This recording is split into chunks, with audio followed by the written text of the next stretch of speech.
Hey y'all, what's going on? I'm here for Love and Hip Hop Hollywood, season 4, episode 2. We start the episode off with Ray J, Safari, and A1. They're meeting over lunch, playing catch up or whatever. A1 has 7 hits on the radio right now, and he's ready to start a label. Ray J is ready to have a baby with Princess, and he's asking A1, hey, do you and are you and Lyrica trying to have a baby too or whatever? And A1 is like, man, me and Lyrica still wearing condoms, and Ray J and Safari, they look like they about to have a heart attack over this information or whatever, because they like, man, what's the point of being married if you still gotta wear condoms? Like, this is injustice here. And in the midst of that, they all hugging A1 or whatever because they feel so bad for him and everything. I thought that was so funny. But it was like brothers unite or some shit. You know what I'm saying? But anyways, Ray J, he, brings up the fact that while him and Princess have been trying to have a baby, they've been having issues conceiving, and he's starting to think that he's the issue. And A1 brings it to his attention. He's like, well, bro, you do smoke cigarettes. And A1, I mean not A1. Ray J is like, that can fuck up your sperm count or whatever. And A1 is like, yeah. And then Safari, he makes this little joke or whatever, about all he gotta do is like beat his meat or whatever and shake a girl's hand and she'll end up pregnant and everything. And they like, man, get out of here and whatnot. And I mean, if that really was the case, then there'd probably be a whole bunch of little safaris running around here right now. Okay. But anyway, so Ray J wants to make a bet. He wants them to go to a fertility clinic to see who has the highest sperm count. Whoever has the lowest sperm count has to do a song with Hazel E. I said, oh, y'all are so high schoolish with this shit. Y'all are so high schoolish with this shit.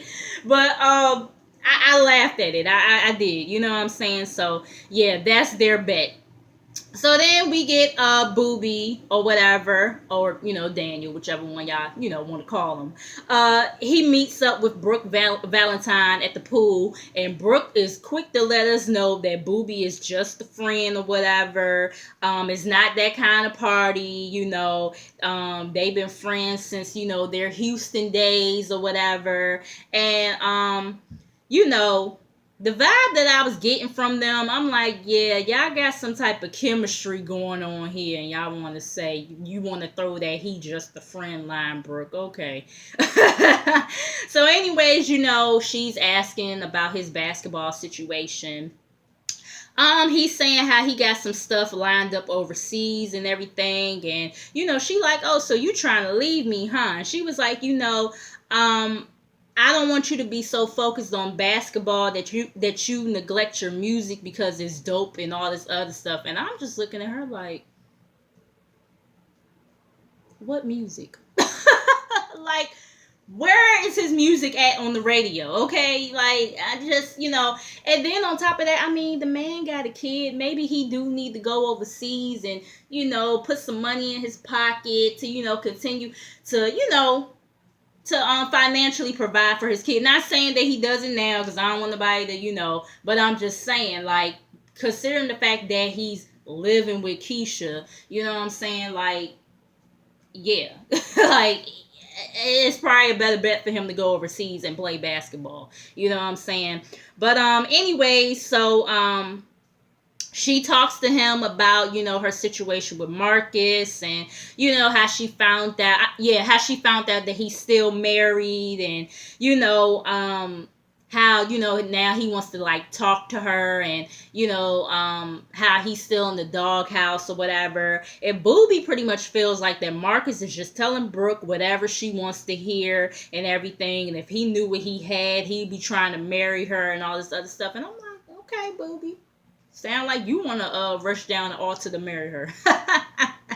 So anyways, Brooke is asking about his situation with Keisha and everything, and he was like, honestly, I'm just focusing on being a better me or whatever, so I can even have a situation. And Brooke, she's like, my girls ask what type of guy I want, and I want a guy like you and everything. And I'm like, But y'all want to keep on throwing that friend line around. Okay, I see y'all. Y'all ain't slick. Y'all is not slick.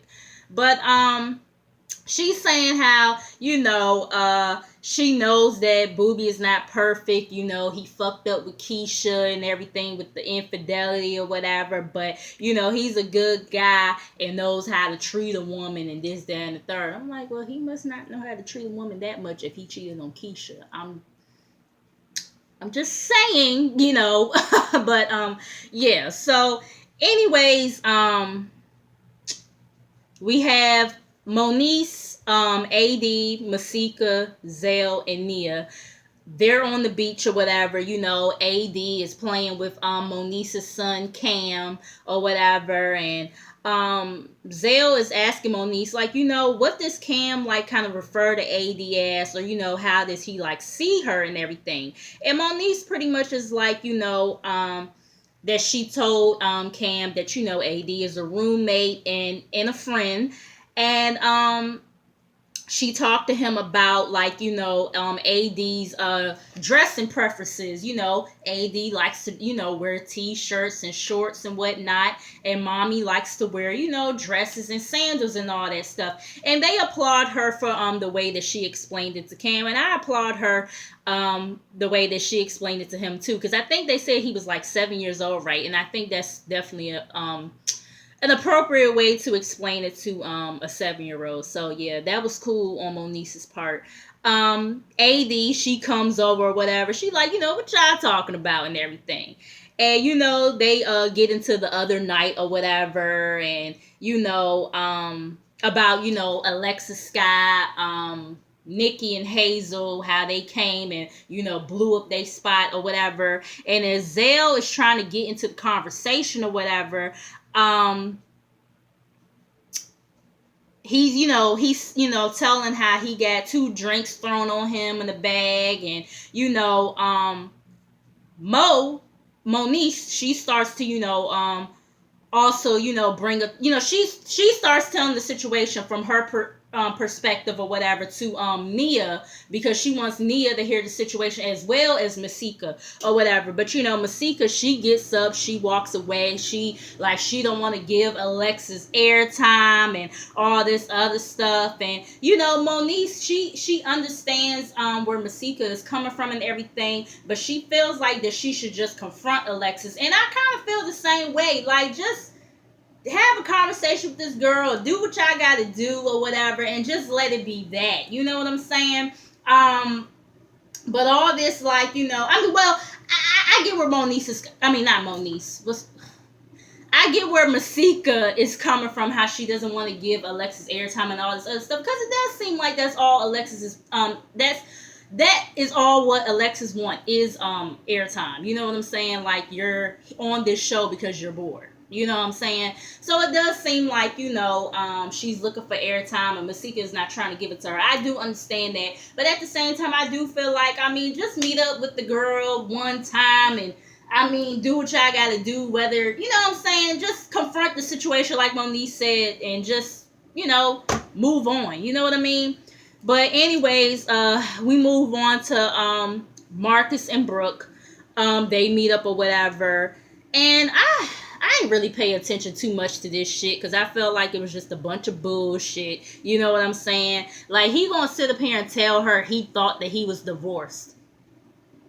Like, nigga, how the fuck you don't know whether you're divorced or not? Like, what? Like, that shit didn't even make no kind of sense. But, he apologized to her or whatever about his wrongdoing, and he gives her the so-called papers or whatever. And Brooke talks about how his marriage died over a year ago, and how it only took a couple of signatures to make it final. So therefore that makes her kind of feel suspicious, like, why did it take this long if it was this quick for this shit to happen? You know what I'm saying?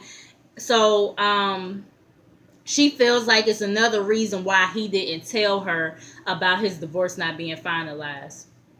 But anyways, yeah, like I said, I ain't really care about that shit too much, because I felt like it was a bunch of bullshit. So anyways, Keisha, She's with one of her cousins or whatever. I forgot her name, but they meet up with Too Short. And you guys know that Keisha and Too Short, they go way back. They've been knowing each other for a long time. And he's asking her, he's like, so what's next for you? And she talks about her album and the song that she made about Booby or whatever. And Too Short is like, well, what's going on with that situation or whatever.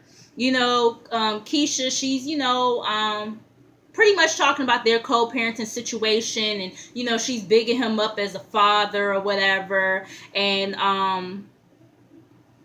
somehow I forgot how they led into this conversation or whatever, but I think Keisha was talking about the different stuff that Booby does in regards to like their son or whatever. And Too Short thinking that Booby living in his own shit. And Keisha's like, no, he lives with me and everything. And Too Short like, say what now? Like, what you mean he living with you? You know what I'm saying? He like, how far apart is y'all rooms? Like, do you hear the other girl moaning or whatever? And Keisha's like, we don't bring other people into the house or whatever, this, that, and the third. And Keisha understands how it's not normal, and but it works for them. And I mean, hey, if it worked for y'all, then I mean, what can I really say? But I do feel like yeah, it is a very abnormal situation. I don't feel like y'all have to live together to raise y'all kids, but if it's working for y'all right now, then hey, you know what I'm saying? And they also bring up like the divorce or whatever, and she's like, she's going to have this conversation with him so they can get in the process of finalizing it. So we get Safari, Ray J, and A1 again. They meet up at the fertility clinic. A1 brings Lyrica to, help him give a sample or whatever.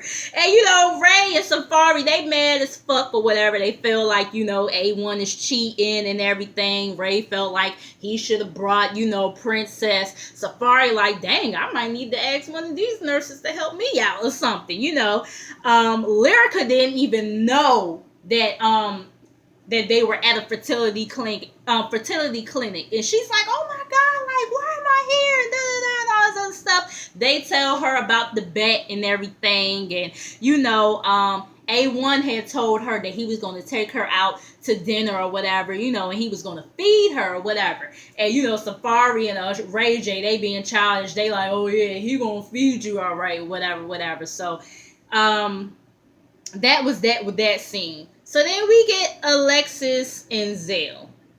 Now, I will say, Zell, yeah, he's messy. He is messy, and like some of the other YouTubers said last week, he does play into that stereotypical, messy gay guy. You know what I'm saying? He does play into that role, and boy, it's not a good look, But anyway, so like I said, Alexis and Zell, they meet up. Alexis says that, she really doesn't have an issue with him, but he has said some shit that got under her skin, so that's why he got hit with the drinks and, the purse or whatever. So, Zell is telling, Alexis how, he could barely get her name out his mouth or whatever before Masika got up to walk away and all this other stuff. And Alexis thinks that Masika is scared. I can see how it does come off that way.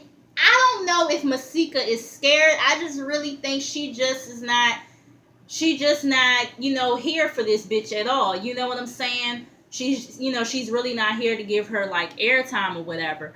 But yeah, Zell, you really messy. Like, why would you tell that girl that the minute that you mentioned her name or whatever, Masika, got up and walked away, and you supposed to be cool with Masika? Like, that's some fuck shit right there. That is some real fuck shit, and that was messy as fuck. Like, why would you do that? And Masika don't like this girl. That was fucked up, y'all. That was real fucked up. You know what I'm saying? And then you making her look like she's scared. You know what I'm saying? Because of course that's what this girl's gonna automatically think. You know what I'm saying? That was fucked up. But anyways, Alexis, is saying how, she's here to stay in LA or whatever. She's not going anywhere. So she wants to know what the issue is and why she always popping shit on Twitter and yada yada yada. Zale thinks that he could set something up between them two. Just messy, messy, messy. So anyways, we have Chanel West Coast. She's having like a pool party or whatever. And if you guys don't know who Chanel West Coast is, you know she's on the show Ridiculousness. That's what she's most known for. But she also is signed or was signed to Cash Money at one point in time. I don't know if she's still signed with them or not. But she's having a pool party and everything. Nikki and Lyrica, they're there or whatever. Nikki says that, her and Chanel, they go way back or whatever because her brother took Chanel to prom and everything. And, Nikki, she's like, girl, I'm not going to lie. Like, I didn't even know about you doing music and then, or whatever. I'm like, not too many people do. Like I said, they most know her for, being on Ridiculousness. You know what I mean? And, Chanel, she talks about doing music has been a struggle for her and, how people been sleeping on her and everything. I'm going to be honest, I don't know one song by her. Like, if you guys know any songs by her, y'all let me know if y'all feel like, she really do got the potential to, to make it happen out here. You know what I'm saying? Because I really don't know one song by her. I never heard a song by her, and up until, this episode, I think they was playing her song at the party or whatever. But anyways, that was like a little snippet. But anyways, Nikki, she wants to introduce her to somebody. Later on in the episode, we find out, it's Safari that she introduces her to. But anyways, back to this situation. So, we get kind of like a blast from the past a little bit. Jade. If you guys don't remember Jade was on the last season of Love and Hip Hop New York as Rich's girl. And Moniece kind of blew up that whole situation, fucked it up or whatever. So she's back in LA or whatever because that's where she's from. And, she's Chanel West Coast's best friend. And she tells Nikki and Lyrica how she's been messing with this guy named Marcus or whatever. And they know who Marcus is and everything. And, you guys remember she did tell us on New York that she was a paralegal and everything. And, she's been helping him with the divorce or whatever. And it's like, Mona, I see what you're doing here. You just keep on fucking with us with this bullshit, jumping these people around from franchise to franchise. Like, I see what you're doing here. You ain't pulling one over us, though. We done pulled your card. I'm just saying, okay? So anyways, she pretty much thinks that she's the only one in Marcus's life, but little does she know. Okay, so anyways, moving on, we get Keisha and Booby. Booby is about to head out. She, wants to talk to him about the divorce and everything.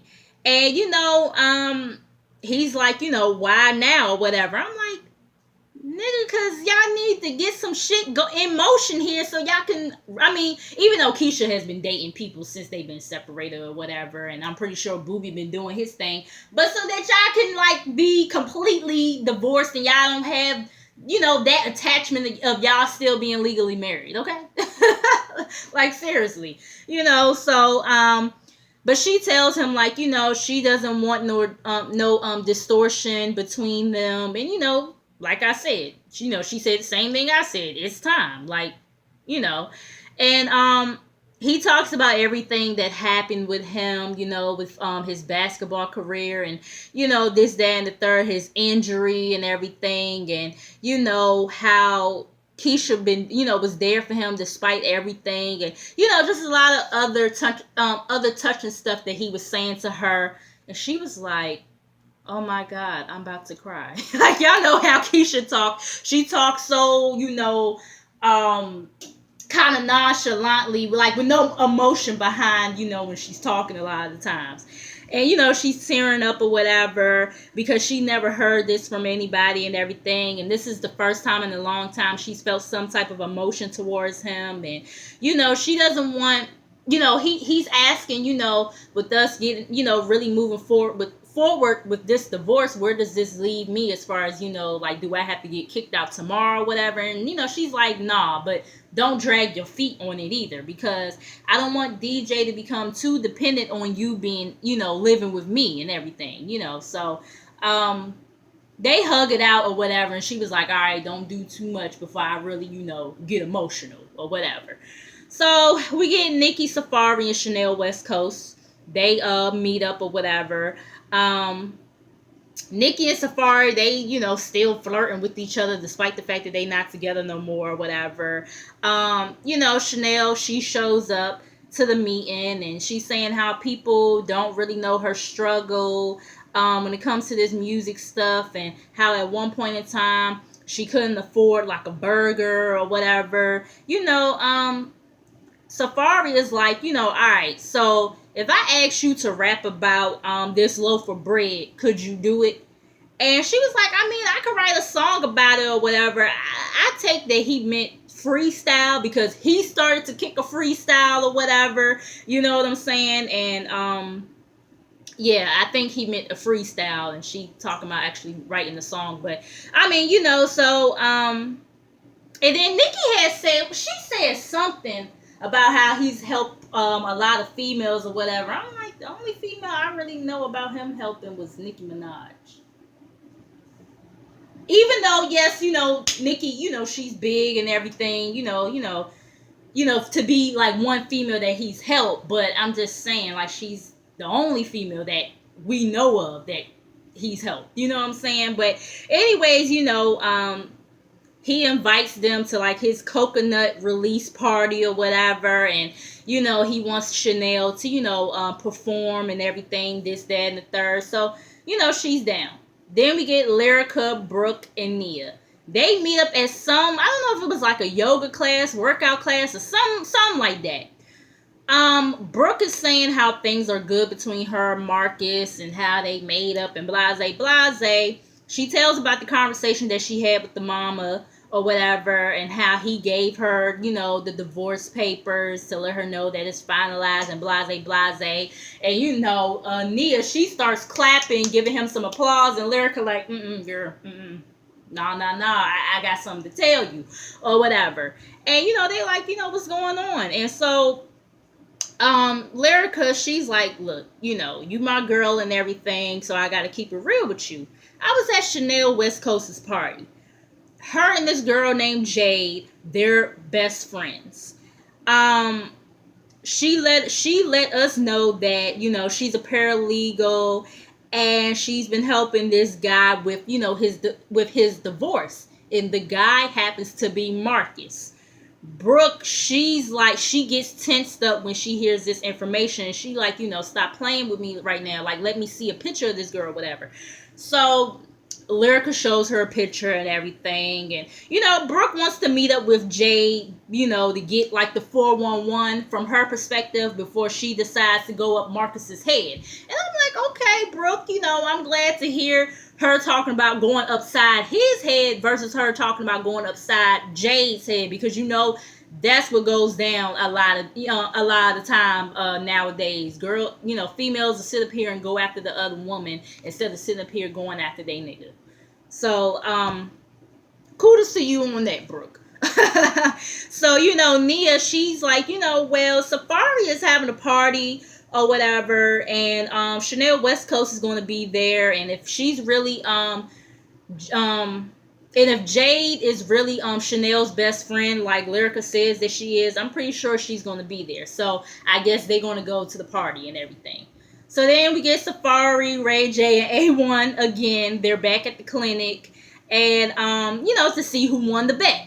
So A1 is the winner. He has the highest sperm count, 75 mil. The minimum is to have 15 mil to be considered, a healthy sperm count or whatever.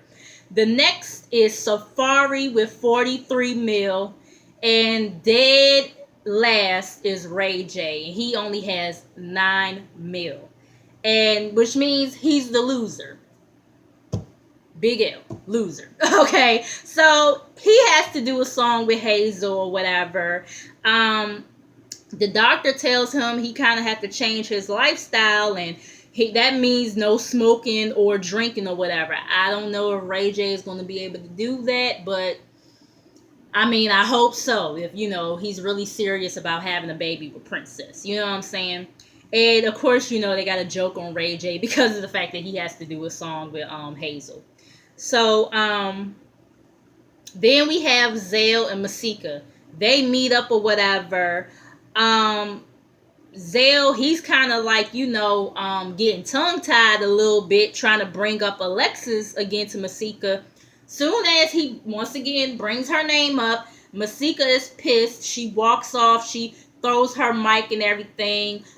She throws her drink or whatever. She's cussing production out. She's walking away. And Zale's like, what the fuck, Masika? Like, pretty much, I got a drink thrown on me for you or whatever, this, that, and the third, and, a bag thrown at me, and, how, he not trying to be in the middle of this shit and blase, but, yeah, you is kind of in the middle of this shit because you met up with old girl and you told her about, Masika walking away the minute that her name was brought up or whatever, this, that, and the third, and then you want to try to get these two to meet up, like, so, yeah, you know what I'm saying? Masika is saying, like, fuck him or whatever, this, that, and the third. And Zale is like, I mean, you're the one who's running and blase. And, Masika is like, the bitch can see me off camera. And Zale is like, you won't see the bitch on camera. And,